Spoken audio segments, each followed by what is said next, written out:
guys, it's Lord Botha here with another video, and Palworld seems to be getting themselves into more trouble, I think.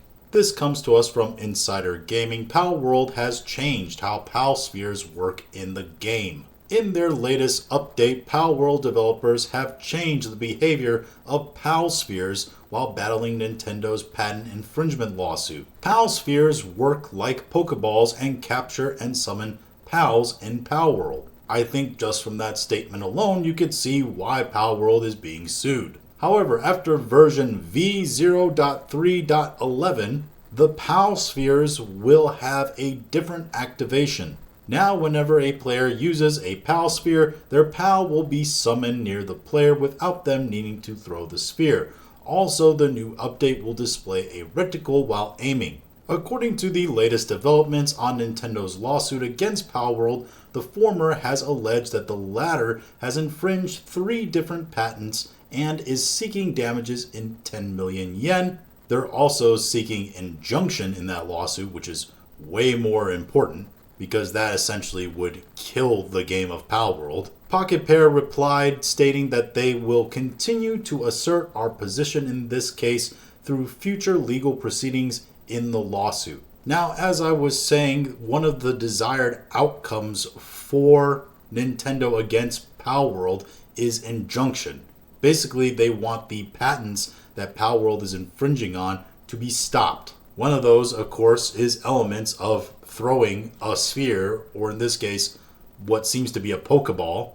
And this mechanic of getting rid of throwing a sphere or whatever, I'm sure the Palworld developers of Pocketpair think is enough to get around that patent now. The problem is they should have just had this up and ready to go should they lose the lawsuit, because then at least they'd have the mechanic ready and they wouldn't have to shut down their game really. It wouldn't affect their overall cost because they've already managed to do it. Essentially, it would mean the game wouldn't have to be shut down because of the injunction. The unfortunate thing is they decide to do it right now in the middle of this lawsuit, which any layman can just tell you seems to make you look kind of guilty. At least that's what Nintendo's lawyers are definitely going to claim. They're going to say, well, you see, if they weren't guilty of infringing our patent on this mechanic, why did they change the mechanic in question to make it different enough now that you couldn't question it as well as violating the patent? It's just a really bad look overall. They're really putting themselves in a bind here.